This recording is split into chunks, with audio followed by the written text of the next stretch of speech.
हमारा ब्रह्मांड आखिर कितना बड़ा है? क्या इस ब्रह्मांड का कोई छोर है? और क्या कभी हम इंसान इस यूनिवर्स के कोने तक पहुंच सकते हैं? आज हम आपको पृथ्वी से लेकर ब्रह्मांड के किनारे की एक रोमांचक यात्रा पर ले जाने वाले हैं, तो अपनी कुर्सी की पेटी बांध लीजिए और तैयार हो जाइए। ब्रह्मांड के कुछ अनसुने रहस्य को जानने के लिए चलिए अब पृथ्वी छोड़कर चलते हैं। अंतरिक्ष में और थोड़ी ही दूर से हमारी पृथ्वी कुछ इस तरह से दिखाई देती है, जिसमें हमें धरती पर नीले और हरे रंग की परत दिखाई देती है। यहां से हम सभी महाद्वीपों को आसानी से देख सकते हैं। चलिए आगे बढ़ते हुए चलते हैं इंटरनेशनल स्पेस स्टेशन पर, जिसे हम स्पेस की होटल भी कह सकते हैं।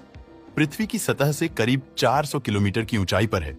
स्पेस स्टेशन अंतरिक्ष में इंसानों द्वारा बनाई गई सबसे बड़ी चीजों में से एक है। आपको यह जानकर आश्चर्य होगा कि इंटरनेशनल स्पेस स्टेशन 28,165 किलोमीटर प्रति घंटे की रफ्तार से पृथ्वी की ऑर्बिट में परिक्रमा करता है, जिससे पृथ्वी का एक चक्कर लगाने में 90 से 93 मिनट लगते हैं और ये एक दिन में करीब 16 बार पृथ्वी के चक्कर काट लेता है। इस स्पेस स्टेशन से थोड़ी और ऊंचाई पर जाने पर हमें अनेक सैटेलाइट का जाल दिखाई देता है। यहाँ इंसानों के द्वारा बनाए गए हजारों सैटेलाइट और ऑर्बिट में परिक्रमा कर रहे हैं। इन्हीं सैटेलाइट की बदौलत हम मोबाइल, टीवी, रेडियो और इंटरनेट आदि का इस्तेमाल कर पाते हैं।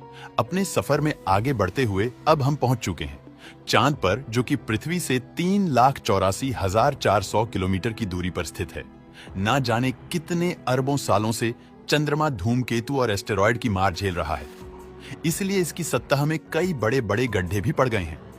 चंद्रमा पर सूर्योदय कुछ इस तरह दिखाई देता है, लेकिन सूरज की ज्यादा रोशनी ना पहुंचने की वजह से चंद्रमा पर ज्यादातर अंधेरे का माहौल ही बना रहता है। वहीं पृथ्वी की बात करें तो जिस तरह पृथ्वी के आकाश में चंद्रमा का उदय होता है, ठीक उसी तरह से चंद्रमा के आकाश में भी पृथ्वी का उदय होता है। फर्क बस इतना है कि यहाँ से चंद्रमा का कद छोटा दिखाई देता है और वहां से पृथ्वी का कद बड़ा दिखाई देता है, क्योंकि चंद्रमा पृथ्वी से काफी छोटा है। चलिए अब हम सौर मंडल के जन्मदाता सूर्य की तरफ चलते हैं, जिसके बिना जीवन की कल्पना कर पाना असंभव है। पृथ्वी से सूरज की दूरी करीब 152 मिलियन किलोमीटर है। जब हम पृथ्वी से सूर्य को देखते हैं तो वह हमें छोटे चमकते हुए गोले की तरह दिखाई देता है, लेकिन असल में सूर्य इतना बड़ा है कि वह अपने अंदर एक दो नहीं बल्कि 13 लाख पृथ्वी को समा सकता है। वहीं सूर्य की ग्रेविटी इतनी ज्यादा है कि यह पूरे सोलर सिस्टम को कंट्रोल कर रही है।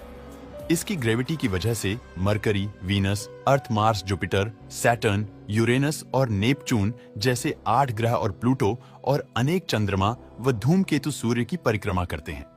इन ग्रहों, उपग्रहों और धूम